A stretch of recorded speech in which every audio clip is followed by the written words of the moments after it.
ini banyak kotoran. Aduh, nggak masuk akal, Bang. Apapun bisa Tuhan lakukan, Bang. Bisa, percayalah, Bang. Iya, nanti Bisa. disanggah Bang Indra, nanti disanggah. Oke. Ya, lanjut. Terpaksa saya ulang lagi nih ya. Menurut Pak Indra Saputra ini, Oke. Tuhannya lahir di kandang domba. Mari kita cek.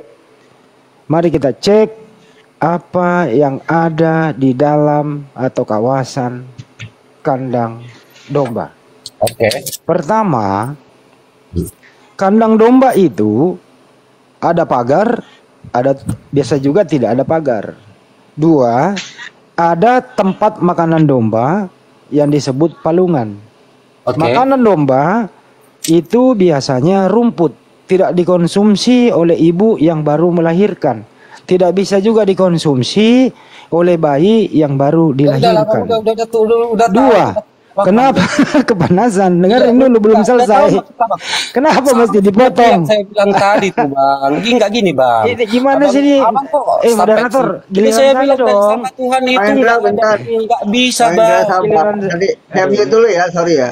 Giliran saya dong. Ada kesempatan nanti Bang Indra untuk membantah Bang Indra. Iya, Bang. Iya, diam dulu lah, biar gak kredit nanti. Iya, Bang. Terpaksa diulang lagi nih, Bang. Oke. Jadi kalau ada Tuhan dilahirkan di kandang domba, menurut pendapat Pak Indra, ya monggo saja, itu kan Tuhan Anda. Cuman mari kita berpikir, pantaskah Tuhan dilahirkan di tempat demikian? Alasannya karena tidak mendapat penginapan penuh. Sehingga Bunda Maria melahirkan Tuhan Anda, Lukas 2 nomor 11, di kandang domba. Apa isi kandang domba itu? Ada palungan, isinya makanan domba yang tidak bisa dikonsumsi oleh ibu yang baru melahirkan, apalagi bayi yang baru dilahirkan. Tidak bisa dikonsumsi makanan domba itu yang ada di palungan. Satu. Kedua, yang paling parah adalah ada kotoran domba. Kotoran domba ini jelas-jelas sangat mengganggu pernapasan ibu yang melahirkan Tuhan. Yang kedua, mempengaruhi bayi yang baru lahir ke muka bumi ini, baru melihat bumi, baru menginjakkan kaki di bumi, langsung disambut dengan kotoran domba yang baunya begitu menyengatkan. Pantaskah kira-kira Tuhan yang ada sembah tergeletak di sana, di palungan yang bekas makanan domba? Apa yang dikonsumsi ibu ini? Apa yang dikonsumsi, apa yang dinikmati bayi ini?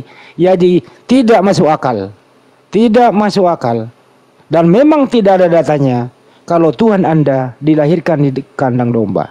Kecuali Anda pengen yang jorok-jorok, ya silakan. Penuh asumsi dan penuh kejorokan. Lanjut. Silakan Bang Indra, saya buka mute-nya. Silakan Bang Indra.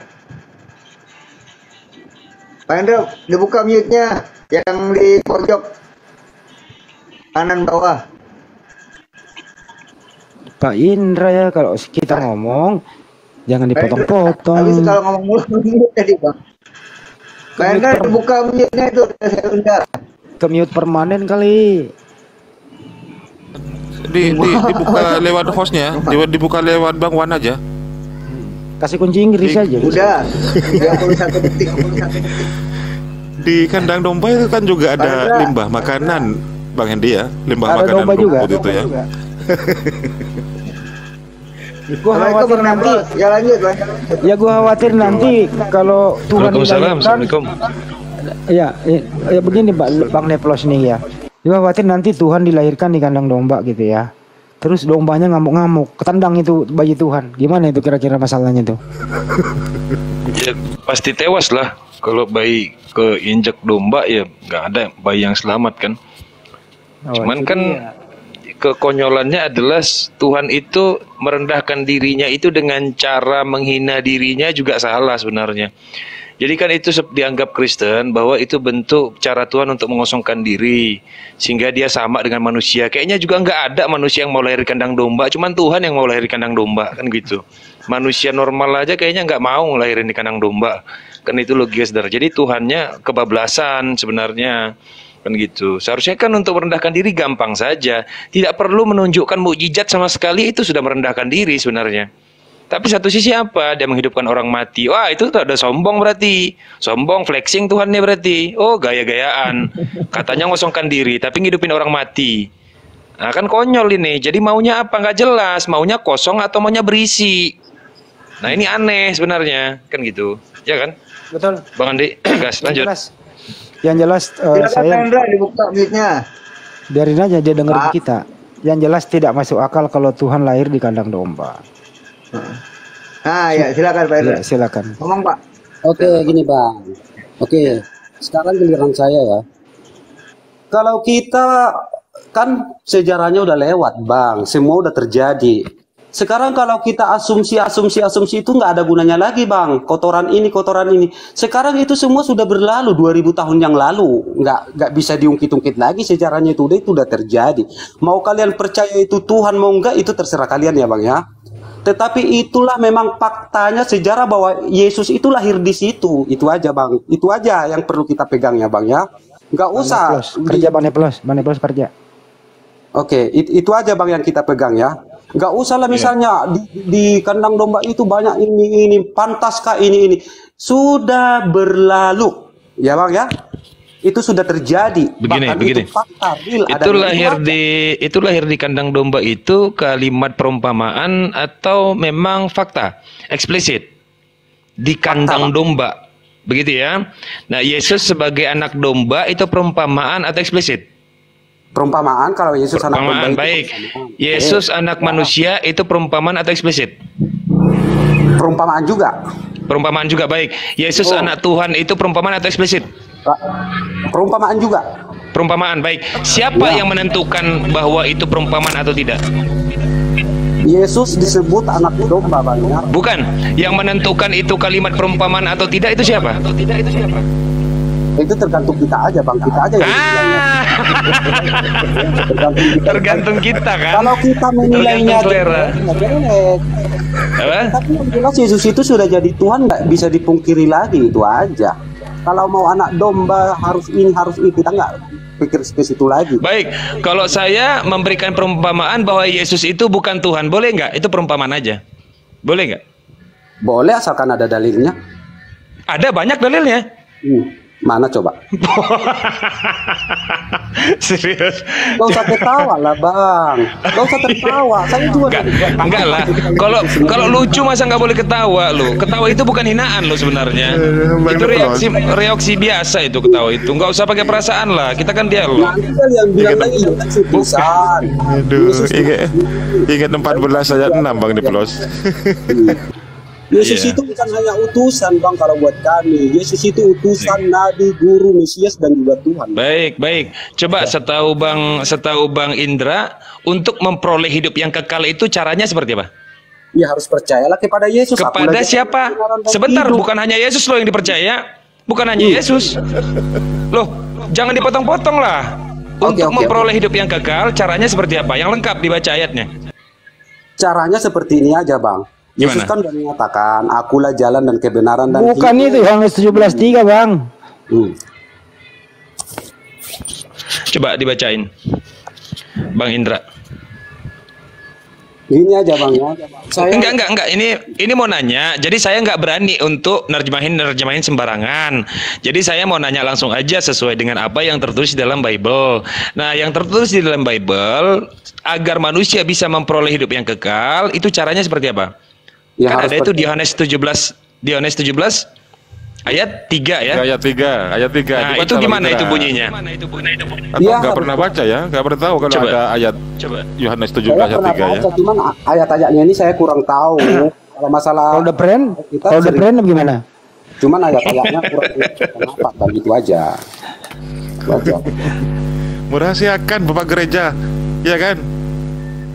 Bang Indra pernah baca Yohanes 17 ayat 3? Apa tidak pernah mendengar dari Bapak-bapak gereja? Kenapa? Kita kan langsung Bang. Kalau kita baca Alkitab memang ayat-ayatnya itu kurang kita hafal gitu. Ayat-ayat Anda doang ayat berapa? Minta bantuan, kita bantu ya. Bible stasioner yang bantu Anda. Yohanes 17:3 bunyinya begini ya.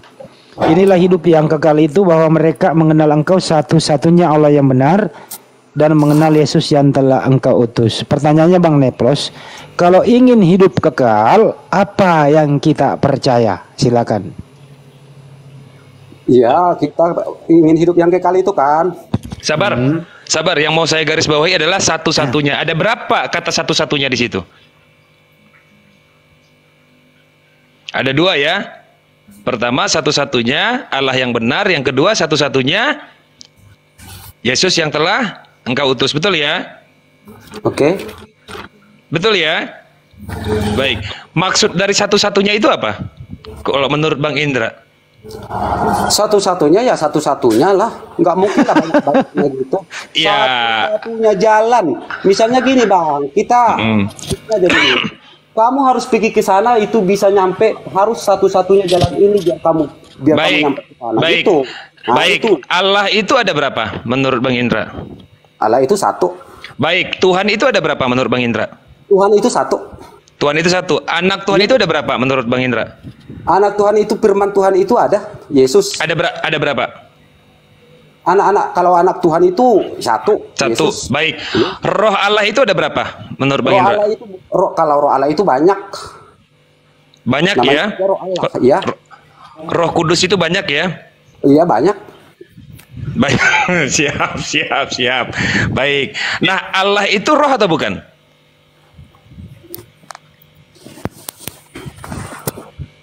Allah itu roh atau bukan? Roh. Baik, Roh. banyak ya berarti ya? Ya. Banyak. Kalau Allah itu roh, ya roh. Roh Allah itu. Ya, iya tahu Banyak saya. apa satu? Banyak atau satu? Roh Allah itu meliputi segala milik. Banyak tadi bukan melihat. Iya, meliputi. Ditanya, cobalah abang misalnya. Orang di Indonesia ini nggak mungkin lah satu roh Allah. Banyak meliputi seluruh bumi bang. Meliputi. Iya, Allah itu kan roh kan, bener ya? Allah itu kan roh. Nah, sedangkan roh itu banyak, betul? Roh itu, Sama. Ya. roh Allah itu meliputi seluruh alam semesta. Iya, ada berapa jumlahnya, Pak? Kalau jumlah roh itu kan roh Tuhan itu kan kita nggak bisa hitung tuh bang. Yang penting lebih dari satu toh. Iya lebih dari satu. Oke. Baik, berarti kalau Allah itu Allah berapa adalah berarti? roh, Allah adalah roh, berarti Allah lebih dari satu toh. Betul? Jawab Bang Indra. Maksudnya Kok noise ini? Yang noise siapa? Kalau boleh tahu. Ustaz Arif di mute dulu. Bang, Ustaz Arif, boleh. sorry. Story. Nah, Ya. baik. Roh itu kan Allah itu roh. Catat. Kita sepakat Allah itu roh. Baik. Saya nggak akan gugat itu. Nggak akan gugat saya. Ya. Allah itu adalah roh. Nah, terus saya tanya lagi. Roh itu ada berapa? Banyak, tidak terjumlah. Lebih dari satu. Baik. Karena Allah adalah roh. Dan roh itu lebih dari satu. Sama dengan Allah lebih dari satu. Betul? nggak begitu juga artinya bang. Roh Berarti Allah bagaimana? banyaknya roh Allah itu kita nggak bisa tetapkan bang. Gini Apa? apa? Manusia di dunia ini berapa triliun? Nggak mungkin lah misalnya roh Allah itu cuma ada di Arab misalnya. Di kita ini. Ya. Nah gitu. Betul. Kita harus berpikir dong ke situ. Iya betul, saya tahu maka manusia itu kan banyak, ya kan? Gini Ya. contoh gini nih, gini ya. Udah bang, udah bang, udah paham. Manusia, Udah paham. ya, udah Ya, paham gini. ya. Berarti Allah lebih dari satu ya, kalau udah paham, betul? Allah itu bukan lebih dari satu bang. Allah Jadi? itu satu tetapi rohnya meliputi seluruh alam semesta itu aja. Ya. Allah itu satu, tapi Ya. rohnya meliputi alam semesta. Roh semesta berapa? ini. Roh Iya. berapa itu? Roh Allah itu meliputi, kita tidak bisa hitung tak berapa itu. Pokoknya roh itu meliputi alam semesta ini bang. Cobalah misalnya kita berpikir bang, apakah roh Allah itu hanya tinggal di Amerika sana? Nggak mungkin kan? Gimana dengan? Jadi roh itu, roh Allah itu bang, meliputi, maha meliputi, namanya aja maha. Tuhan Fungsi roh itu apa emangnya fungsinya? fungsi apa bang? Fungsi roh Allah apa? Ya fungsi roh Allah itu adalah untuk membimbing kita bang, untuk membimbing kita agar kita Baik. selalu tetap berperilaku Baik, saya Kita sepakat tidak untuk membimbing kita ya. Baik, Yesus itu ada roh Allah nggak di dalamnya? ya roh Allah ya Baik, ada. berarti Yesus dibimbing oleh roh itu ya? Yesus ya roh itu roh Allah yang Baik. roh Allah itu sama Yesus kan satu, roh Allah sama Baik, roh Yesus. baik. Bapak itu memiliki roh nggak? Ya memiliki roh lah bang. Baik, berarti Bapa itu dibimbing oleh roh, betul ya? Roh Allah itu nggak sama bang. Roh itu Allah itu adalah sumber dari segala roh kehidupan. Sebentar. Saya agak bingung ini. Roh itu tidak sama. Sebentar. Roh Allah dengan roh manusia berbeda. Roh Allah dengan manusia ya berbeda bang. Gini aja Baik. bang. Allah Gimana itu? adalah sumber dari segala roh kehidupan. Nggak ada lagi di atasnya itu bang. Jadi roh manusia itu adalah pemberian dari Bapa. Ya. Pemberian itu. dari Bapa. Baik, termasuk rohnya Yesus itu adalah pemberian dari Ya. Bapa. Baik, yang hanya bisa memberikan roh itu hanyalah Bapa, betul ya? Ya Baik, betul. Yesus tidak akan bisa memberikan roh karena Yesus bukan Bapa, betul? Oke, betul. Betul ya? Betul ya? Sepakat dulu lah. Coba apa tadi? Gini, jangan ragu-ragu. Saya nggak ada niat, saya nggak ada niat menjebak. Percayalah, saya nggak ada niat menjebak. Saya mau betul-betul bertanya ini. Begini, roh itu yang bisa memberikan roh itu hanya Bapa, betul ya? Ya, Bapak. Baik. Ya. Yesus itu tidak bisa memberikan roh karena dia bukan Bapa, betul ya? Oke, enggak, bukan gitu lagi bang. Beda sama Yesus sama manusia bang, beda. Bentar, yang memberikan roh Yesus siapa? Beda bang, roh dari Yesus. Iya, kasih tahu lah. Itu adalah roh Bapak sendiri bang. Betul, itu yang memberikannya siapa? Bapak roh yang ke Yesus itu rohnya Bapak sendiri bang. Yesus dan Bapak itu satu bang.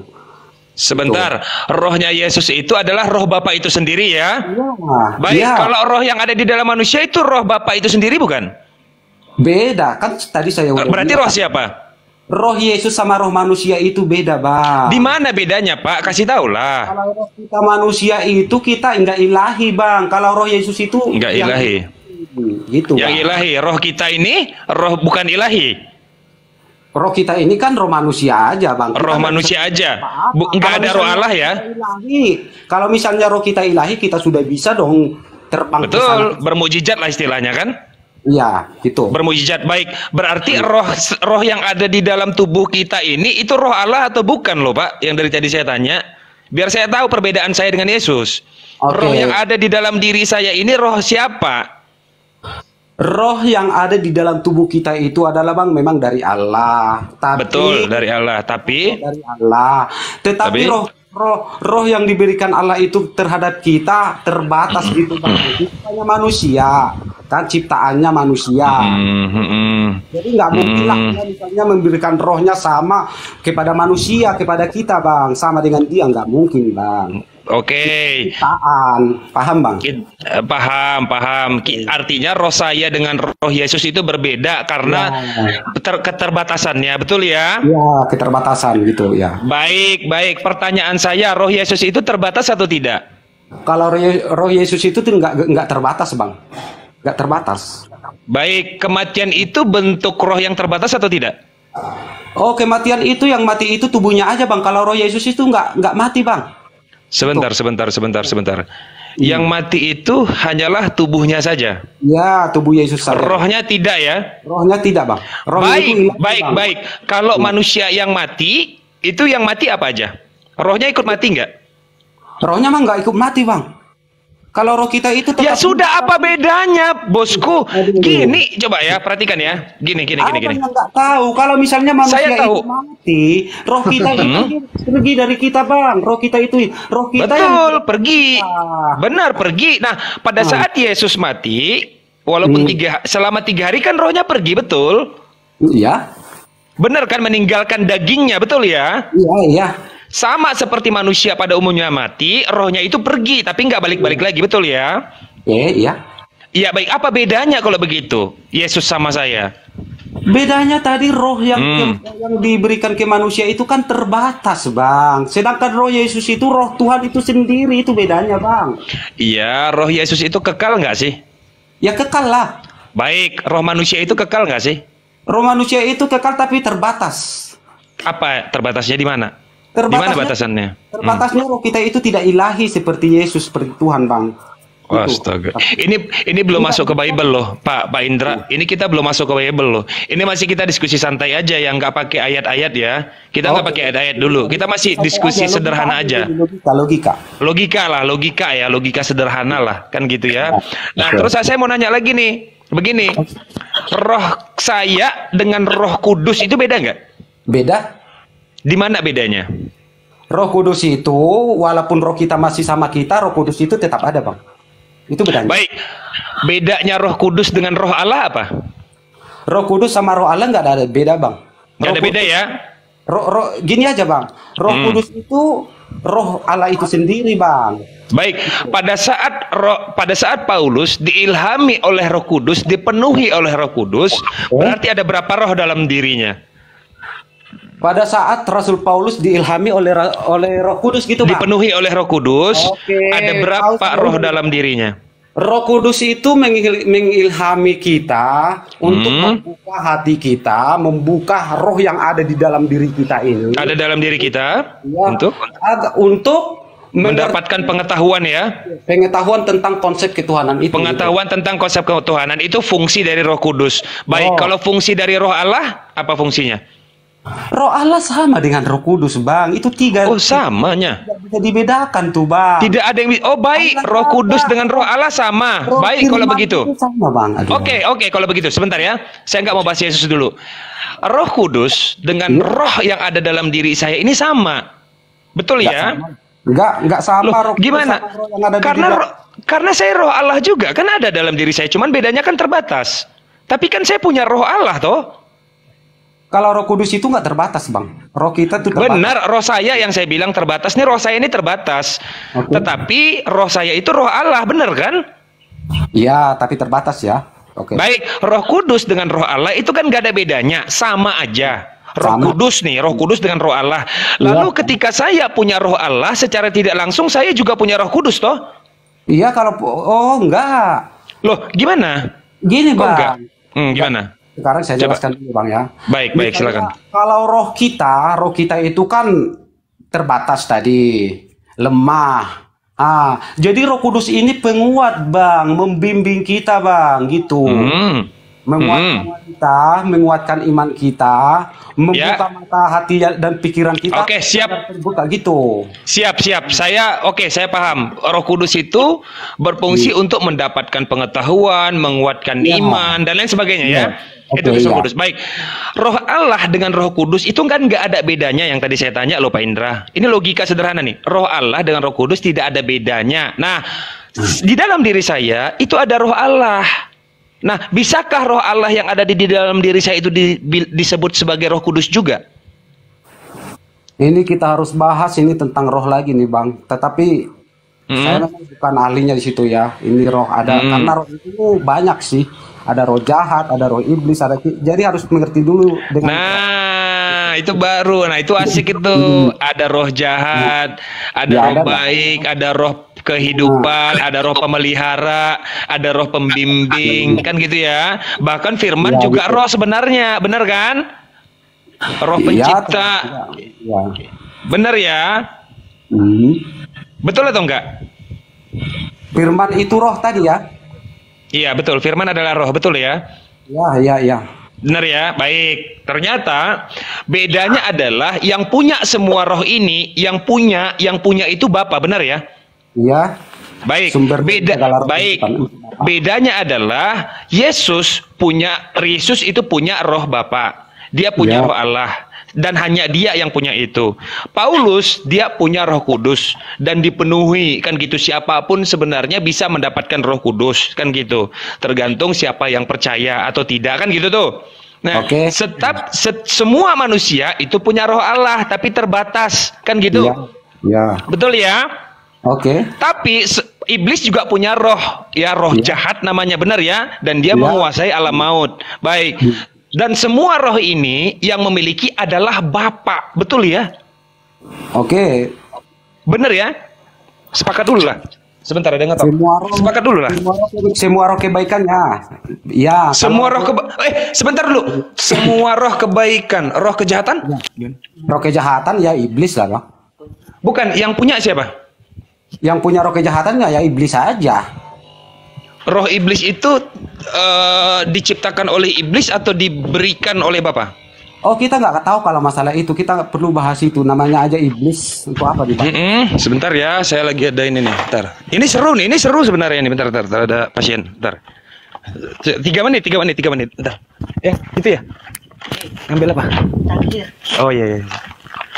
Bentar ya. Lanjut dulu sama yang lain. Bentar. Sebentar, 3 menit. Kalau menurut saya Pak Indra ini orangnya jujur, bagus diajak diskusi begitu ya. Pak Indra, selamat bergabung Pak Indra. Oke, lanjut aja, Pak. Tapi roh Allah itu satu ya Pak Indra ya? Roh Allah itu udah saya bilang tadi, Bang. Satu tapi nggak terbatas, Bang. Seluruh meliputi alam semesta. Itu udah dibahas tadi. Nggak mungkin lah roh Allah itu hanya ada di Amerika sana. Kita yang Saya nggak nanya ke paham Pak lah, Bang. Indra. Namanya Pak aja Tuhan itu maha kuasa, maha besar. Iya, Kalau saya kita nggak itu nanya. roh Tuhan itu dari mana kita tahu bahwa roh Tuhan itu meliputi alam semesta itu aja. Itu Saya yang nggak kita nanya. katakan, Bang. Begini Pak Indra, kalau pertanyaannya berapa, berarti dijawab jumlahnya. Iya, Kalau udah saya ditanya, jawab. dengerin Roh dulu Bang, gantianlah sebentar aja Bang. Saya paham nih, bahasa. Nah, itu aja jawaban dengerin saya. dulu, Bang. Roh Iya, Allah sebentar itu dulu, jumlahnya Bang. 1, roh Allah itu jumlahnya 3 enggak, Bang. Roh Allah itu meliputi alam semesta, itu aja jawaban Iya. saya. Oke? Iya, begini Bang, kalau ada pertanyaannya berapa, berarti disebutkan angkanya 1 atau 2 atau 3. Oke, Tapi saya kalau bisa jawab kalau itu kalau oke, pertanyaan, saya jawab itu, Bang. Tetapi jawaban saya, roh Allah itu meliputi alam semesta itu aja. Saya nggak bisa jawab kalau pertanyaannya kayak gitu. Roh Allah itu berapa? Nggak tahu saya. Oke, baik. Nah, udah. Saya akui Kalau aja. kalau Tuhan Anda berapa? Kalau Tuhan saya 1, Bang. 1. Iya, Tuhan 1. Anda itu roh. Tuhan Anda itu roh. Iya, roh. Roh. Oke, berarti Tuhan Anda roh. Berarti roh Tuhan itu 1. Roh Tuhan itu meliputi. Saya nggak nanya peliputannya Bang. Gini, Bang. Saya Kalau masalah Tuhan Anda kan gini Pak Indra, dengarkan dulu, mudah loh ini Pak. kita nggak bisa Sambil menunggu menilai Pak Plus Tuhan ya. sebesar ini nggak bisa, Bang. Kita nggak boleh Dengarkan dulu, ini sederhana Pak Indra, dengarkan dulu. nggak gini, Bang. Tuhan itu kita tidak bisa ukur, Bang. Tuhan itu Siapa yang mau mengukur? Nggak ada. Dengarkan saja dulu sebentar. Roh Allah itu coba saya tanya Abang, roh Allah itu berapa emang? Kalau Abang bisa jawab. Saya nggak percaya kalau Allah itu adalah roh. Oh, gitu ya. Jadi roh Allah itu Iya. apa? Allah itu apa, Bang? Allah itu bukan roh, karena roh itu ciptaan. Makanya kembali ke topik dulu Bang. Enggak. Tuhan Anda berapa sih? Udah saya bilang Tuhan itu hanya 1, Bang. 1, baik 1. Ah, Tuhan Anda itu roh. Yesus ini pasti ini. Oke, Dengerin 1. dulu Bang. Oke, iya. 1. Yo, Yesus Tuhan Anda itu roh. Yesus Tuhan enggak? Pasti itu pertanyaan aku. Bukan itu, makanya jangan Anda bertanya dulu, Anda mempusingi sendiri gitu loh. Oke. Karena saya udah paham itu semua. Oke. Kenapa sih kalau saya bicara Pak Indra nggak ngasih kesempatan gitu? Enggak, soalnya pertanyaan Abang nggak masuk akal. Yang kalau bertanya itu yang masuk akal lah, Bang. Kok kita yang ngatur Tuhan, Bang? Iya, Tuhan Anda itu 1 kan gitu ya Bang ya. Oke. Tuhan Anda itu roh, betul? Iya, betul, roh. Berarti Tuhan Anda roh. Roh itu 1 Bang, betul? Roh itu kita nggak terhitung, Bang. Rohnya entah berapa. Kita nggak bisa Berarti menghitung. Tuhan Anda banyak. Kalau rohnya banyak. Masa Tuhan banyak? Udah saya bilang Tuhan itu 1, tetapi rohnya kita nggak bisa menghitungnya, Bang. Gitu, meliputi. Ini Abang. Iya, itu kemahakuasaannya Tuhan yang meliputi gitu kan. Saya nggak nanya kemahakuasaannya, tapi jumlahnya saya tanya. Kalau Tuhan itu cuma 1 gini aja, Bang. Gini aja, logikanya kita paham. Oke, begini. Oke, lanjut. Begini Bang Indra, saya udah Ya. paham. Begini. Oke. Roh itu disebut kalau ada di mana saja berarti dia omnipresent ya. Dia meliputi segala sesuatu, betul ya? Iya. Sehingga dia tidak bisa dihitung oleh bilangan matematis atau matematika ya. Tidak bisa Tidak dihitung. bisa ditambah-tambah. Iya. Artinya dia mewakili apapun. Iya. Dan itu bukan berarti dia dihitung. Iya. Kehadirannya itu ya. Baik Iya, ya. bisa. Ya karena roh itu bukan jumlah, betul ya? Iya, bukan jumlah, Bang. Iya, Siap, kalau siap, Tuhan siap. itu- Begini. Ya. Yang mau saya tanya begini. Oke, Bang. Saya mau ada 3 objek yang menjadi perbandingan saya. Pertama Yesus, yang kedua Paulus, yang ketiga saya. Oke. Oke? Terus? Siap. Oke. Yesus itu dia punya roh. Catat itu, roh ilahi namanya. Iya, roh ilahi. Sehingga Yesus memiliki dua natur. Pertama, natur dia sebagai manusia. Yang Iya, kedua, iya. natur dia sebagai ilahi. Iya, oke, benar. Baik, Paulus dia punya dua jenis roh. Pertama Iya. adalah roh Allah yang awal mulanya dia sebagai penjahat, betul ya? Oke. Awalnya dia sebagai penjahat, tetapi dia bisa hidup karena roh kehidupan itu, roh Allah. Yang kedua, dia punya roh kudus. Oke, ya. Benar ya? Dan dia punya daging. Oke. Baik, saya hanya punya roh yang terbatas, roh Allah juga yang memberikannya, tetapi terbatas. Paulus Oke? juga tadi Bang ya, roh yang ada sama Paulus itu terbatas. Ya kan? Roh kudusnya kan ada dia. Dia kan punya roh Sebelum kudus. Roh Kudus datang kan, sebelum Roh Kudus turun. Sebelum roh kudus datang, iya, rohnya terbatas. Tapi setelah Nah, roh kudus nanti yang datang, Rasul Paulus nih ujung-ujungnya nih. Apa? Saya paham. gimana? Abang ini mau nyala-nyalain Rasul Paulus ini. Sama sekali saya tidak akan menyalahkan Rasul Paulus, tidak. Siapa bilang? Oke lah Bang. Saya nggak oke. menyalahin Paulus. Saya hanya mau cari tahu bedanya Yesus dan bedanya Paulus serta bedanya saya tuh apa gitu loh. Kalau Bapak udah pasti beda. Karena gini ya, Pak Indra ya, perhatikan ya. Yesus dipanggil Tuhan karena dia memiliki roh ilahi. Iya. Dia dipanggil Tuhan karena dia memiliki roh ilahi. Iya. Dan dia memiliki daging. Catat ya. Nah, Paulus dia memiliki roh ilahi, namanya Roh Kudus, dipenuhi Roh Kudus dia. Dan dia memiliki daging. Saya itu punya roh Allah dan saya punya daging. Terus bedanya Yesus, Paulus dan saya apa? Oh gitu. Iya, kenapa Paulus tidak dipanggil Tuhan? Atau kenapa saya nggak dipanggil Tuhan gitu loh? Itu yang mau saya tanya. Kenapa cuman Yesus? Oke udah. Bisa Gitu, saya silakan. Bisa, silakan. Kan enak kan diskusi kayak begini kan? Oke, sekarang saya jelaskan Bang. Tadi roh yang dari Paulus sebelum dia bertobat itu Bang, roh apa coba? Roh manusia. Roh manusia. Terbatas. Dan ada roh jahat juga. Nah, sebelum Paulus didatangi oleh Roh Kudus, kelakuannya kayak mana Bang? Jahat banget. Itulah kan. Setelah dia didatangi oleh Roh Kudus, Dia bertobat. Dia menjadi orang yang baik. Dia meneruskan pengajaran Yesus. di situ apa Abang nggak bisa membedakan roh yang Salah itu Bang Niplos. Setelah didatangi Roh Kudus, dia membuat Roma 14:9 menjadikan Yesus mati dulu kemudian menjadi Tuhan, gitu.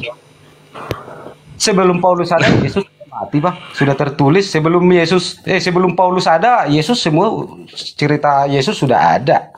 Nggak bisa itu Bang jadi kompresi Abang situ, nggak bisa. Kalau surat-suratnya Rasul Paulus itu sudah duluan Yesus Bang. Nggak, gini. Perhatikan ya. Yesus yang disembah itu adalah rohnya, bukan dagingnya. Saya tahu itu. Karena tidak ada Kristen yang menyembah manusia. Nggak ada. Kristen itu menyembah ketuhanan Yesus. Iya, ketuhanan Yesus benar. Nah, setelah kita teliti, di mana sih ketuhanan Yesus itu berada?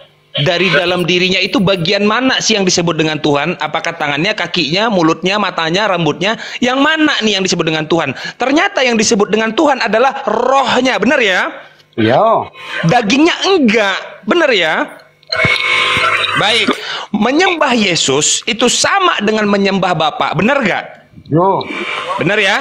Karena Yesus memiliki roh Allah, benar nggak? Benar ya? Oke, sepakat kita di situ. Pertanyaannya adalah, seandainya saya menyembah rohnya Paulus, apakah saya berdosa atau tidak? Rohnya Paulus emang siapa? Yang kudus. Rohnya Paulus nggak kudus. Yang ada di dalam diri Paulus, karena dia dipenuhi oleh Roh Kudus. Oh gini Bang, kalau masalah Paulus, roh yang datang kepada Roh Kudus yang datang kepada Paulus itu masih akan lagi Bang. Boleh nggak dikatakan bahwa ketika saya menyembah Paulus itu sama dengan menyembah Yesus? Boleh nggak? Nggak boleh. Kenapa? Kenapa nggak boleh? Yesus itu Coba. manusia biasa Bang. Baik, Yesus juga manusia biasa. Kalau Yesus beda manusia ilahi Bang. Baik, Paulus juga punya keilahian, yaitu Roh Kudus. Perkawinan Bang, sedangkan Yesus lahir dari firman Allah itu sendiri Bang. Firman Baik. yang turun, yang datang langsung kepada Maria Bang. Jadi beda lah. Oh, baik. Berarti ini yang membedakannya adalah asal usul Yesus lagi ya. Itu menjadi catatan tambahan sehingga Yesus dianggap Tuhan. Asal usul Yesus Yohanes 1 ayat 1 sampai ayat ketiga. Betul ya? Pada mulanya adalah firman, firman itu bersama-sama dengan Allah, firman itu adalah Allah. Ke-14-nya, firman itu mengambil rupa manusia. Betul ya? Menjadi seorang hamba. Baik kalau begitu. Kalau merujuk kepada asal usul Yesus, kira-kira apakah hanya Yesus yang lahir tanpa hubungan biologis? Iya, hanya Yesus, Bang. Kalau menurut saya, iya hanya Yesus. Nggak ada yang Baik, Adam itu gimana cara lahirnya? Kalau Adam itu beda lah, Bang. Adam itu diciptakan Tuhan langsung dengan tangannya, Bang. Beda lah. Baik, daging Yesus diciptakan atau tidak? Daging Yesus diciptakan ya dari roh lah, dari firman.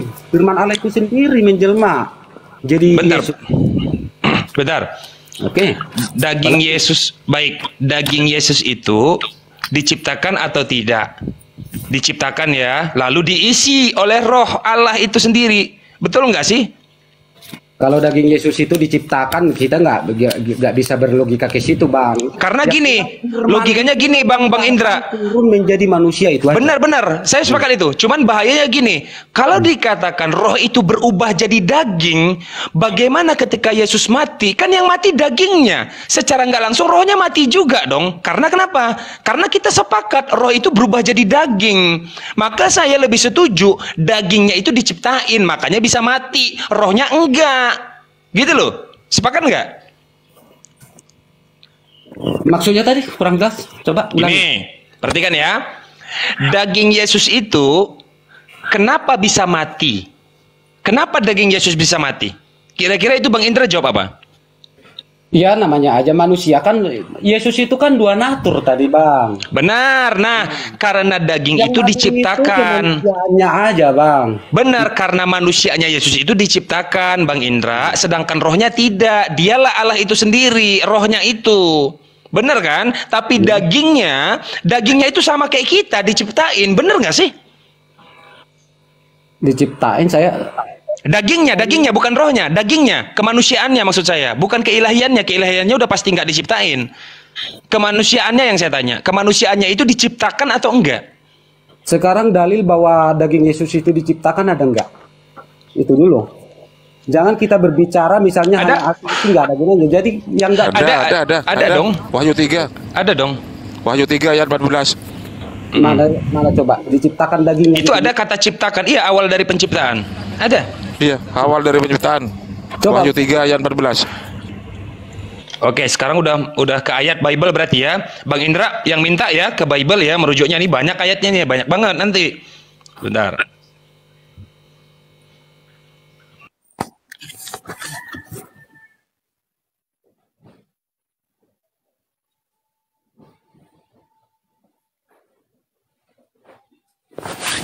Mana nih? Itu udah jelas banget itu. Firman awal dari penciptaan. Saksi dari Amin, awal dari penciptaan. Itu jelas banget tuh, Wahyu 3:14. Coba. Firman awal dari penciptaan. Iya.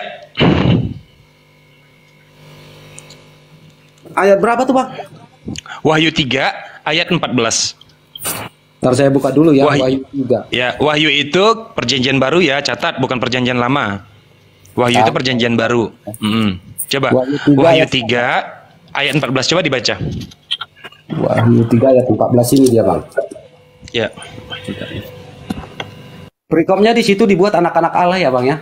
Di Wahyu. Ya, Yesus kan anak Allah. Jadi terus apa lagi yang mau dibahas di situ? Coba dibaca dulu. Di situ ada nggak kata cipta? Wahyu 3 ayat 14. 14. Ini dia. Kita tahu bahwa kita adalah berpindah dari dalam maut ke dalam hidup, yaitu karena kita mengasihi saudara kita. Bukan itu bunyinya, Pak Indra, bukan. Wahyu 3:14. Wahyu 3. Wahyu 3:14. Coba abang baca aja dari situ. Saya satu device, saya satu handphone, nggak bisa baca sambil buka yang lain, pasti ke-mute. Coba Bang Indra kan punya Bible tuh, coba dibaca Bible-nya, Kitabnya. Udah baca yang coba lain dibaca. aja. Yang lain aja. Enggak apa-apa, Wahyu 3:14 aja. Saya nggak akan ngeburu ciptaan, enggak akan. Saya nggak akan mempermasalahkan Wahyu 3:14, enggak. Tenang aja Bang Indra, aman itu. Yang penting dibacain dulu. Supaya kita ada pegangan gitu loh. Itu dibacain aja di kitab suci tertulis apa? Wahyu 3 ayat 14 tadi ya Bang ya? Iya. Dan tuliskanlah kepada malaikat jemaat di apa nih? Soalnya sini gelap kali, mau hujan.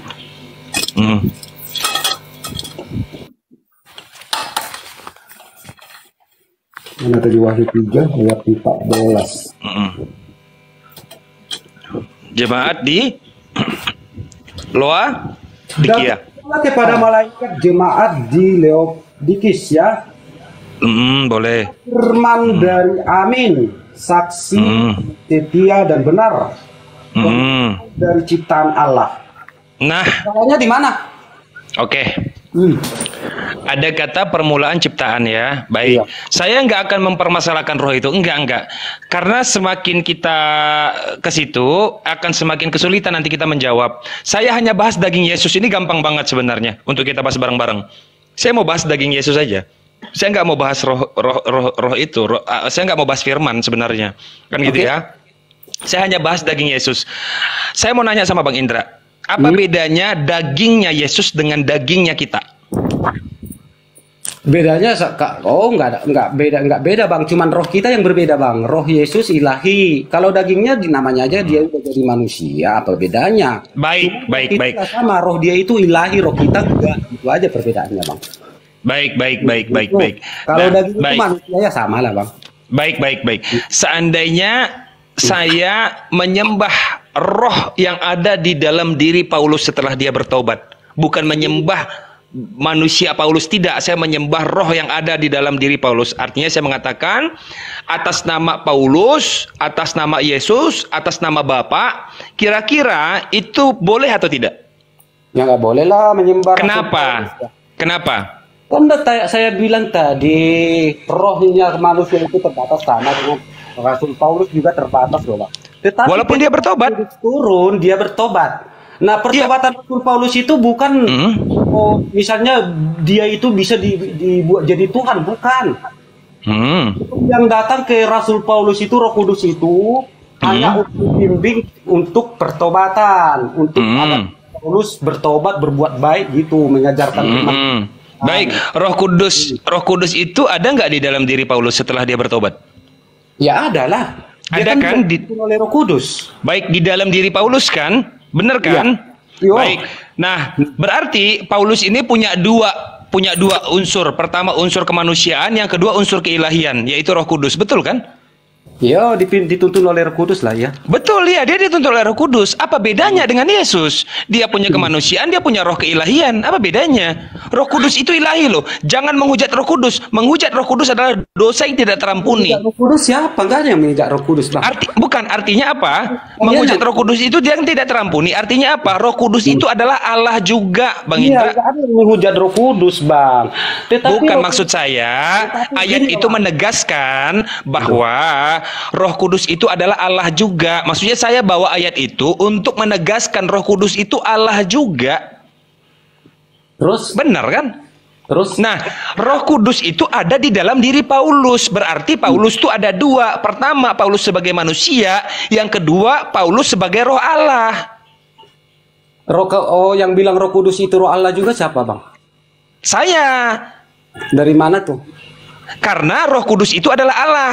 Paulus dipenuhi oleh Roh Kudus. Berarti Paulus punya dua unsur, unsur kemanusiaan dan unsur keilahian. Karena Roh Kudus ada dalam dirinya. Sama kayak Yesus, Roh Allah ada dalam dirinya. Sehingga dia berkata, aku dan Bapa adalah satu. Aku di dalam Bapa dan Bapa di dalam aku. Nih, apa tuh yang maksud apa? Nah, paham kan? Roh Kudus itu, Bang. Ini, Bang. Roh Kudus itu misalnya bedanya sama Tuhan itu, Roh Kudus itu adalah suruhan Tuhan, malaikat Tuhan gitu, Bang. Jadi oke, suruhan Tuhan. Baik, saya catat. Roh Kudus adalah suruhan Tuhan. Baik. Nah, sekarang Bang Neplos, enggak, Paulus itu bukan kepenuhan Roh Kudus. Roh Allah ada dalam diriku juga, kata dia. Roh Allah, Roh Kudus, iya sama. Kalau Yesus coba ada lanjut dulu, Uni. Ya. Coba lanjut dulu sama Uni. Rika. enggak, aku cuma nyimak aja. Ada dalilnya tuh. Dia mengaku bahwa Roh Allah ada dalam dirinya juga. Iya, Roh Kudus itu Roh Allah. Nggak apa-apa, juga, Uni. Mbak. Gimana nih Mbak ini? Iya, makanya tadi gini loh. Sebenarnya saya nggak mau mencari tahu siapa Tuhan. Enggak, saya nggak mau ke situ, Bang. Saya hargai Bang Indra soal kayak begituan. Saya hargain itu. Ini Saya aja, nggak Bang. mempermasalahkan Coba, kenapa malaikat Yesus itu Tuhan, siapa, kenapa Yesus Malaikat Tuhan. itu Saya siapa, nggak mau mempermasalahin itu. Malaikat itu siapa coba? Malaikat itu Elohim, itu Roh Allah juga. Malaikat itu beda nggak sama Tuhan? Beda dong. Ya itulah apa yang dipermasalahkan di situ, ngapain Paulus jadi disembah karena dia didatangi malaikat. Malaikat itu dapat berubah kehidupan dia kan, bukan mau kita dijadikan Tuhan gitu kan. Enggak, gini. Coba kita perhatikan baik-baik ya. Baik, malaikat Roh Kudus itu adalah tadi roh yang diutus. Bener nggak sih? Iya. Yang ngutus Roh Kudus itu adalah Bapa. Benar nggak sih sebenarnya? Benar kan? Nah, Benar. sekarang kita lihat. Pernah nggak Yesus berkata bahwa rohnya juga diutus? Rohnya diutus enggak lah. Wah, serius Bang? Ada aja Bang ini. Rohnya diutus, aku adalah diutus yang Gini, itu. aku diutus contohnya begini ya. Aku diutus hanya untuk Bani Israel atau domba-domba yang hilang dari Bani Israel. Ada ya? Nah, aku yang dimaksud itu adalah aku manusia atau aku roh? Aku diutus itu kan Yesus sendiri, firman itu sendiri. Firman Iya, itu tapi yang baik, tapi aku yang sebagai manusia atau aku yang sebagai Tuhan? Firman sekarang gini Bang, inilah kita itu yang ngatur Tuhan nih kayaknya. Kita nggak percaya. Tidak ada yang mau ngatur Tuhan Bang. Tidak, saya mau bertanya. Segalanya Bang, gini aja, Tuhan itu maha bisa segalanya gitu. Benar, saya tahu. Ini referensi Bang Indra. Ngatur Tuhan ini Bang. Bukan Iya. Bang Indra. Gimana orang bisa mengenal Yesus kalau Abang Indra nggak mau menjelaskannya gitu loh? Kan orang mau mengenal Yesus juga loh, kayak saya gitu. Siapa yang tahu? Jangan-jangan emang saya pingin mengenal Yesus lebih dalam. Ya janganlah dihentikan gitu, dihambat-hambat. Ya janganlah. Masa jadi membuat orang takut untuk memeluk Kristen? Bukan Kan nggak masalah boleh. itu, Bang. Kan abang itu udah larinya ke situ-situ itu pasti. Saya adalah pembelajar saksi Yehova. Saya tiap Iya. minggu saya berhimpun, kitab saya penuh. Saya adalah pembelajar saksi Yehova, denom saya saksi Yehova, saya Itu udah larinya ke situ tuh. Jadi yang sepertinya yang ngatur Tuhan itu jadi kita di situ, Bang. Kalau menurut saya ya, pendapat abang ini, yang ngatur Tuhan itu kita di situ. Jangan, nggak boleh gitu Bang, itu sudah terjadi Bang, nggak boleh lagi kita ini bukan soal mengatur Tuhan Bang Indra. Kalau abang mengatakan kita mengatur Tuhan, secara nggak langsung Paulus juga udah mengatur Tuhan. Secara nggak langsung. Loh iya dong. Kenapa? Karena Paulus mengucapkan sesuatu yang tidak diucapkan oleh Yesus. Kan sama dengan dia mengatur Yesus itu. Pertama apa contohnya? Kenapa Yesus disebut sebagai orang yang terkutuk? Kenapa? Yesus disebut sebagai Yesus terkutuk itu kan ada karena pada waktu itu itu kan berarti dia mengatur Tuhan toh. Memang dulu orang yang digantung di kayu salib itu orang jahat, barang orang terkutuk. Nah, Yesus mampu mengubah kutuk itu menjadi berkat Bang, itu. Udah. Nah, tapi tidak ada tertulis di situ kutuk itu telah menjadi berkat, nggak ada. Yesus yang ada bunyinya begini. Bang. Hukum Kristus hukum kutuk itu tadi. Yesus yang mampu mengubahnya menjadi berkat, dia sendiri yang terjun ke sana Bang. Dia ubahlah menjadi berkat. Jadi kalau Yesus itu kan dihukum mati di salib gitu. Gini ya Bang ya. Orang yang dulu membuat kejahatan, Romawi dulu hukumannya memang disalib, harus disalib, itu kejahatan. Yesus nggak pernah membuat kejahatan loh Bang. Dia digantung di situ. Jadi dia itu mengubah kutuk itu jadi berkat lah. Buktinya dia perhatikan ya, yang disalib mengalahkan segala musuhnya, segala kekuatan iblis, segala kutuk itu dia menang, dia bangkit dari kematian, dia bangkit dari maut kembali. Gini, Bang Indra pernah nggak mendengar? Ini udah kemana-mana diskusinya jadinya. Kalau hanya bicara soal Yesus bangkit dari kematian, Bang Indra pernah dengar nggak bahwa bukan hanya Yesus yang bangkit dari kematian pada hari ketiga itu, banyak lagi tua-tua juga bangkit dari kematian. Yesus pernah dengar itu? Kalau masalah itu, Yesus itu nanti akhir zaman itu bang. Kalau Bukan loh, bukan. Pada saat Yesus bangkit ada kuburan yang terbelah. Iya, Yesus kan datang turun ke alam maut itu untuk membawa orang kudus dari sana gitu. Itu Bukan begitu, ceritanya begini. Bahkan yang membangkitkan itu kan Bapa. Kita harus sepakat itu. Kenapa? Karena Yesus sendiri yang berkata, aku tidak dapat berbuat apa-apa dari diriku sendiri, termasuk dia yang bangkit. Ya, dalam bukan dia, tapi Bapa. Buat apa-apa? Ya, dalam kemanusiaan dia kan dalam kemanusiaan. Nah, itu maksud saya loh. Tadi saya mau merujuk ke kemanusiaan Yesus. Cuman Bang Indra kok menghindar aja. Saya bukan mau bahas ketuhanan Yesus, kemanusiaan Yesus yang mau saya tanya. Apa bedanya kemanusiaan Yesus dengan kemanusiaannya Paulus? Gak ada bedanya. Sama-sama manusia. Karena Yesus 100% manusia. Begitu juga kan Paulus. Bisa lapar, bisa marah, bisa mati, bisa terluka, dan lain sebagainya. Kan gitu. Lalu di dalam diri Yesus itu apa aja? Oh, ada roh Allah di situ. Allah itu sendiri. Kan begitu. Nah, Allah itu apa? Roh. Baik. Nah, di dalam diri Paulus itu ada nggak roh? Ada. Roh Kudus. Roh Allah juga nggak? Iya, roh Allah. Terus apa bedanya Yesus dengan Paulus? Terus dijawab sama Bang Indra. Sebentar. Yesus itu dia itu bukan lahir dari seorang laki-laki dan perempuan. Kan gitu, suami istri. Tapi dia adalah firman yang nujul. Dia tidak diciptakan. Iya, saya tanya lagi, loh, bukankah Adam juga begitu? Adam juga nggak dari hubungan biologis, kan gitu tuh? Oh enggak, bukan hanya itu. Yesus bangkit dari kematian. Sebentar dulu, pada hari ketiga, apakah hanya Yesus yang bangkit? Banyak yang bangkit. Bang Indra jawab lagi, itu yang ngebangkitkan itu adalah Yesus. Yesus pergi ke alam maut untuk membangkitkan atau membawa tubuh yang tidak kekal itu untuk memperoleh hidup yang kekal, tubuh baru namanya, kan gitu tuh. Terus saya bantah lagi dong, loh, bukankah yang membangkitkan itu Bapa? Kok bisa Yesus yang membangkitkan alam maut? Enggak dong, Bapa yang membangkitkan itu sesuai dengan apa yang dikatakan Yesus. Gitu loh Bang Indra dari tadi diskusinya. Oh gini Bang, kalau masalah roh Yesus itu kan, Yesus mati itu dia yang menyerahkan rohnya, dia juga yang mengambilnya balik. Namanya aja Tuhan kan Bang. Gitu. Jadi roh Bapa sama roh Yesus itu kan sama. Jadi sama ya. Kita bahas ke situ lebih jauh, padahal semuanya sudah terjadi, sudah benar-benar itu, kita nggak bisa lagi ngomong apa. Oke lah, kalau roh Bapa dengan roh Yesus sama. Pertanyaan saya, boleh nggak Yesus saya panggil Bapa? Dari sejarah, dari pengalaman. Baik. Boleh nggak saya panggil Yesus itu Bapa? Boleh nggak saya panggil Yesus itu Bapa? Ya kalau sekarang boleh. Yesus, kalau sekarang bukan. Kan mereka kan satu. Ya kan Yesus kan berkata, aku dan Bapa adalah satu. Barang siapa yang melihat aku, maka ia melihat Bapa. Sekian lama Filipus engkau mengikuti aku, kau masih bertanya, kan gitu. Ya kan? Filipus atau Thomas ya? Lupa lah pokoknya antara kedua orang itulah kan. Nah, pertanyaan saya, boleh nggak Yesus itu dipanggil Bapa? Bapak dan Yesus itu satu, sama aja, nggak jadi masalah itu Bang. Kalau menurut saya ya. Nah, masalahnya menurut sejarah di zaman Yesus, mulai dari kehidupannya, kematiannya, lalu kemudian dia hidup lagi, belum ada 12 murid Yesus yang memanggil dia Bapa, belum ada. Kenapa itu? Nggak ada yang manggil dia Bapa. Nggak ada. Mungkin dipanggil dia Bapa, dia kan naturnya sebagai manusia, nggak mungkin lah Bang. Mungkin mana dia Bang? Bentar dulu. Naturnya sebagai manusia, kan ada natur dia sebagai Allah juga. Natur Bang, nggak mungkin lah misalnya dia dipanggil Bapak. Misalnya murid-muridnya aja gitu Bang ya.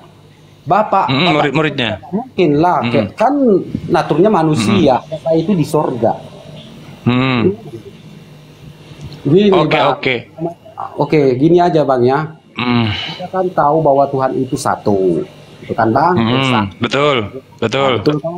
Betul. Jadi keesaan Tuhan itu bukan berkata bahwa Tuhan itu satu Bang, gitu. Keesaan Tuhan itu melingkupi segala bumi Bang. Dia punya roh, punya firman, gitu Bang ya. Betul. Nah, firmannya ini bisa gini aja deh. Tuhan mau gitu. Gini aja deh Bang Indra. Nih ya, satu ayat aja sama saya. Satu ayat. Yohanes 12:44. Apa di situ kata Yesus?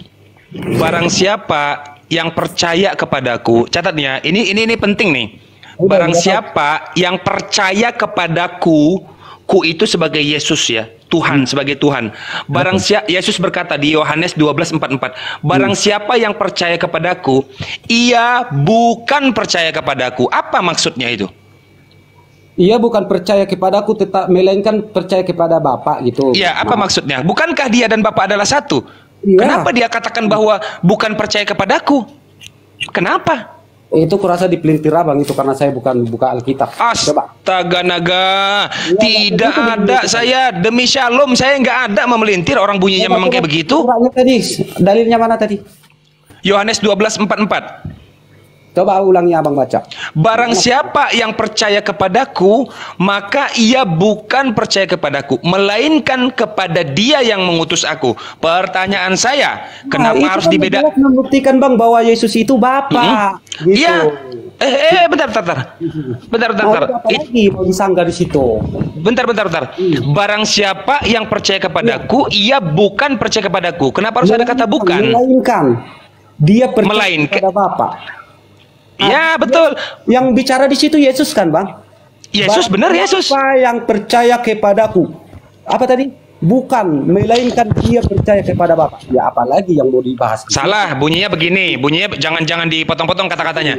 Barang siapa yang percaya kepadaku, maka ia bukan percaya kepadaku, melainkan percaya kepada Dia yang mengutus aku. Nah, kenapa ada kata bukan? Gitu loh. Salahnya iya itulah bang. Apalagi Yesus itu Tuhan kan? Apalagi yang mau dibahas di situ? Bukan, abang coba simak ya baik-baik ya. Kenapa ada kata bukan percaya kepadaku? Aja bang, saya kasih satu dalil biar abang tahu siapa itu Yesus. Coba dibuka abang di situ Yesaya 55:11. Di sini akan saya bacakan. Itu kan perjanjian lama. Jangan bicara soal nubuatan lah. Oke. Yesaya 55:11. Itu kan nubuatan. Itu nubuatan Bang Indra. Firmanku yang keluar dari mulutku, ia tidak akan kembali kepadaku dengan sia-sia, tetapi ia akan melaksanakan apa yang ku kehendaki dan berhasil dalam apa yang kusuruhkan kepadanya. Apalagi saya bantah itu nanti dengan bilangan 11:18. Bahwa firman yang aku letakkan di dalam mulutmu akan aku ambil dan aku letakkan di atas mereka. Nanti tak bantah lagi. Jangan bahas nubuatan Bang Indra, itu perjanjian lama. Kita kan nggak pakai itu. Itu udah real, nggak bisa diganggu gugat lagi bang. Itu udah terjadi semua. Dan itu kisahnya ada. Jadi kita nggak boleh lah. Ini harus gini. Itu namanya kita yang ngatur Tuhan bang. Padahal semua jadi itu aja. Siap. Ya udah saya terima yang bagian itu ya. Tapi yang mau saya tanya adalah kenapa ada kata bukan percaya kepadaku. Apa sih maksud Yesus? Ya bukan percaya kepadaku tetapi kepada Bapa. Kan Yesus itu Bapak sendiri. Harusnya nggak usah pakai kata bukan dong. Harusnya bunyinya begini dong. Barang siapa yang percaya kepadaku, maka ia percaya kepada Bapa. Harusnya gitu. Tapi kenapa barang siapa yang percaya kepadaku, maka ia bukan percaya kepadaku? Yohanes berapa tadi tuh? Ini abang 12:44. Pasal 12 ayat 44. Abang suka nintir ayat kalian itu. Astaga naga, jangan fitnah gitu, marah nanti. Tuhan Yesus mau. Jangan gitu. Itu Bible loh. Saya nggak mungkin melintir-melintir ayat Bible. Itu kitab suci loh. Bang Indra kok diraguin? Janganlah. Saya lebih percaya sama Yesus bang, nggak ada yang lain. Itu aja. Sekarang kita debat. Saya juga lebih percaya dengan Bible daripada dengan Bang Indra. Kalau saya debat bang, bukan misalnya ini saya keyakinan saya nggak bisa diganggu. Bang Indra, selamat siang. Bang Indra, kita kan di atas ini kan diskusi toh. Bang Indra kan naik ke atas untuk diskusi. Ya udah kita ini sekarang lagi diskusi. Nah, Yohanes 12:44, ada nggak saya melintir? Coba buka. Yohanes 24. Enggak. Yohanes 12 pasal 12 ayat 44. Ada nggak saya melintir? Coba buka. Yohanes 12 ayat 44 ya. Ya, coba buka. Ini firman Yesus yang menghakimi. Itu berikutnya dibaca. Tetapi Yesus seru katanya, Barang siapa percaya kepadaku, ia takkan percaya kepadaku. Apalagi Bukan ia takkan, bukan ia takkan. Nggak ada, jangan gitu dong. Maka ia. Baca Bang, coba dibuka ayatnya Bang. Ini dia. Waduh. Ini Bible saya loh yang punya. Alkitab. Ada yang bisa on cam nggak ya? Tetapi Yesus berseru katanya. Ini Bang Ade bisa Bang Yesus berseru katanya. Dengarkan nih Bang ayatnya biar saya bacakan Bang. Tetapi Yesus berseru katanya, barang siapa percaya kepadaku, ia bukan percaya kepadaku, tetapi kepada Dia Ya, betul. aku. Apalagi? Nah, itu dia. Kenapa harus ada kata bukan? Itu yang mau saya tanya. Ada di dalam diri Yesus. Jadi bukan hanya percaya kepada Yesus, tapi percaya kepada Bapa. Percaya kepada Yesus sama dengan percaya kepada Bapa. Artinya gitu, Bang. Bukan. Nah, itu kan menurut Bang Indra. Tapi kalau menurut saya pribadi, itu menegaskan bahwa Yesus itu memerintahkan kepada manusia atas perintah Bapa. Nah, coba ini Kan lagi gitu Bang. tuh. Sambung ayatnya Bang, tunggu Bang. Ya, silakan. 45-nya di sini dikatakan, barang siapa melihat aku telah datang ke dalam dunia sebagai terang supaya setiap orang yang percaya kepadaku jangan tinggal di dalam kegelapan. Apalagi? Baik. Siapa yang melihat Yesus, dia sudah melihat Bapa, Bang, apalagi? Betul sekali. Barang siapa yang melihat Yesus, maka ia melihat Bapa. Karena aku dan Bapa. Apa masalahnya tadi? Nggak ada situ masalah. Ada masalah besar. Ada kata bukan. Itu masalah besar, Bang Indra. Nggak masalah tuh, Bang. Kenapa harus bilang bukan? Maksudnya gini, kenapa sih Yesus harus bilang bukan? Kenapa nggak Yesus bilang aja bahwa barang siapa yang percaya kepadaku, maka ia percaya kepadaku, percaya kepada Bapa. Udah selesai. Kenapa harus ada kata bukan di situ? Artinya itu menandakan bahwa Yesus dan Bapa memang sangat-sangat berbeda. Aduh. Artinya, sebentar ya. Coba Bang Indra, kasih saya 20 detik. 20 detik aja. Nanti Bang Indra yang lanjut. Begini ya. Di situ kalau kita mau pakai pendekatan semiotik atau nggak usah lah pakai istilah-istilah itu ya. Begini ya. Itu menandakan bahwa Yesus itu atau kita hanya diminta untuk percaya kepada Tuhan. Percaya kepada Tuhan, yaitu siapa? Dia yang mengutus aku.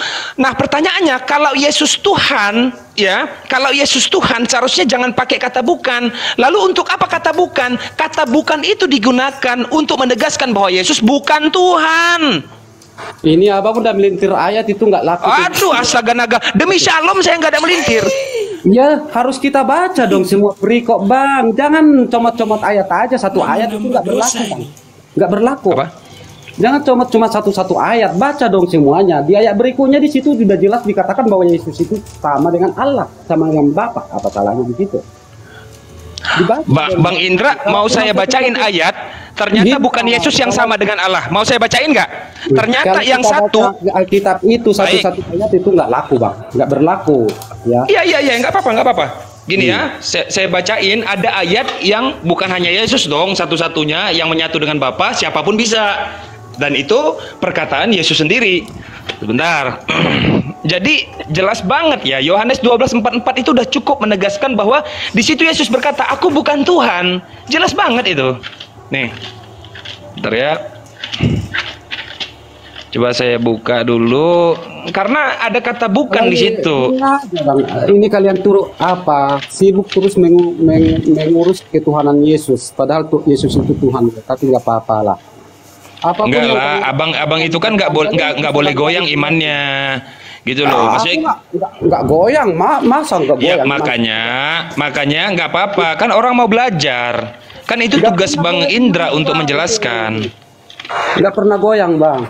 Ya, nggak pernah. Iya, makanya aman aja itu, diskusi santai kok kita. Iya. Mana ayatnya? Kita ini bahasa tidak apa, aku nggak mau bahasa agama abang, nggak penting. Assalamualaikum Bang Ade, Mr. X, selamat siang. Udah, yang lain aja dulu. Capek aku. Kok bisa capek? Jangan gitulah. Masa capek ya? Masa kita kan urus ketuhanan, Tuhan itu udah. Nah, nih ya. Lagi dikutak-katik. Itu namanya debat-debat. Sebenarnya gini, Bang, ini perdebat-debatan kayak gini sebenarnya nggak penting lagi buat kita. Itu kalau menurut saya, yang nggak ada gunanya, Bang. Mending kita urus aja. Nih. Saya kasih tahu ayatnya. Itu. Bukan hanya Yesus yang Dulu ada. saya kasih tahu lagi ayatnya sama abang. Nggak apa-apa. Bagus bang, justru bagus. Sebelum Yesus disalibkan, malaikat sudah mengatakan bahwa dia Tuhan. Baik. Sebelum dunia ini diciptakan, Allah telah memilih kita. Mau apa? Sebelum Yesus lahir, dia sudah jadi Tuhan. Mau apa? Sebelum semua ini dijadikan, Allah telah memilih kita. Lebih Allah duluan mana? Allah yang mana? Loh, Allah Bapa telah memilih kita. Ini aja bang, nanti kalau misalnya kita berdebat itu misalnya hanya membuat sakit hati bang. Gini aja kalau menurut saya bang ya. Nggak ada Bang Indra. Bang Indra jangan bilang gitulah. Kita itu Bukan beda, loh, seolah-olah kita di sini. Bukan loh, seolah-olah di sini tuh menistain agama. Enggak loh, dari tadi kan kita bacain Bible, bukan menista. Kita bacain Bible kok. Saya udah paham itu semua bang. Enggak, buat saya tuh enggak aku semua. Karena Gini. Baik. Bang Indra, nih. Ternyata bukan hanya Yesus yang ada di dalam Bapa dan Bapa dalam Yesus. Kita juga menurut perkataan Yesus. Sabar. Suka-suka abang aja. Yohanes 17:21. Bunyinya apa? Supaya mereka semua menjadi satu. Semua menjadi satu. Doa Yesus tuh bang. Doa Yesus kepada Bapa. Iya, artinya yang ada di dalam Bapa bukan cuma Yesus aja. Siapapun Semua bisa. nanti kita juga ada situ di bawah Yesus nanti. Benar. Nih perhatikan, supaya mereka semua menjadi Tetapi yang satu. jalan Yesus, bang. Waduh, sebentar. Nggak laku tuh, Tahu, Bang. Bang Indra, sabar dulu, nggak apa-apa biar semua orang mendengar. Supaya mereka semua menjadi satu, sama seperti Engkau ya Bapak, sama di situ Sama tulisannya. seperti kita ya Bapak, bukan sama seperti engkau. Seperti Engkau. Kok seperti kita? Supaya mereka sama Aduh. seperti kita gitu bang. Nggak usah dipelintir-pelintir bang, udah paham kita bang. Sama seperti Engkau. Coba Supaya baca lagi mereka lah. Sama seperti aku masih di dunia itu ayatnya itu udah tahu aku, cuman ayatnya kurang paham. Udah paham. Sama seperti Engkau, bosku. Nggak ada sama seperti kita. Satu sama seperti kita gitu bang. Astaga, nggak ada sama seperti kita. Sama seperti kita. Engkau. Bang Indra. Hey, Yohanes, coba tolong yang lain, coba tolong bantu yang lain dibacain lah. Takutnya nanti dibilang saya melintir. Gimana sih bunyinya? Yohanes 17:21. Supaya mereka Ada lagi yang lain bisa bacain. Apa masalahnya di situ? Yesus berdoa buat murid-muridnya agar Bukan, masalahnya adalah Bang Indra melintir ayat. Bunyinya nggak ada kita kok ditambah-tambahin, nggak ada kata kita di situ. mereka satu sama seperti kita. Seperti Engkau, bukan seperti kita, seperti Engkau bunyinya. Kira abang lah malas aku. Loh, itu ayat Bible, bukan seperti kita, Bang Ardi, seperti Engkau. Bang Ardi, kerja. Tolong dibacain. Bang Ardi. Pak Arif, coba tolong dibacain. Bang Ardi. Assalamualaikum. Kerja Bang Ardi. Hei. Bang. Nah, kalian di situ. Waalaikumsalam. Lanjut. Baca Bible. Aku nggak Kerja. tidur. Kerja Bang Ardi. naik molor. Naik kerja. Bang Nora bisa. Halo, bisa tanya sedikit? Ya, nanti saya yang difitnah gitu loh. Saya dibilang melintir-melintir ayat. Di sini tertulis Engkau, bukan kita. Malah Bang Indra yang melintir. Loh, kita membaca apa yang tertulis aja dong Bang Indra. Bang Nora bisa buka nggak? Aku lagi HP ku lagi dibawa. Yang satunya. Bisa nanya sedikit bosku. Halo. Halo. Mr. X, bentar. Ya, bisa nanya sedikit bosku.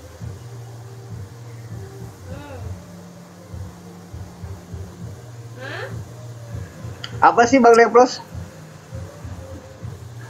Itunya? Yohanes 17:21. Oh. Bang Ardi bisa buka nggak Bang Ardi? Kalau nggak Bang Hasan nanti naik nih. Bentar. Iya lo, masa dibilang melintir lo, kejam banget. Coba dulu saya baca Bible kok dibilang saya melintir lo. Itu kejam banget itu, nggak boleh lah gitu. Bang Hasan. Yohanes 17:21 itu supaya mereka semua menjadi satu sama seperti Engkau ya Bapa di dalam aku dan aku di dalam Engkau gitu loh. Nah, sama seperti Engkau, bukan seperti kita kan, Bang Andi? Seperti Engkau atau seperti kita? seperti engkau. Nah, tuh. Jangan melintir ayat dong. Masa sama seperti kita, tulisannya engkau dibilang kita. Ya nggak boleh lah. Ya nggak boleh lah. Seperti engkau. Seperti engkau, bukan seperti kita. Gini loh, sebenarnya Yohanes 17:21 itu udah jelas, supaya mereka semua menjadi satu sama seperti engkau, bukan sama seperti kita. Iya. Masa dibilang seperti kita? Kalau seperti kita boleh, berarti masuk akal. Oh iya, boleh lah. Tapi kalau seperti engkau artinya apa? Bukan cuman Yesus berarti yang bisa menjadi sama seperti Bapa, kita juga bisa. Gitu loh.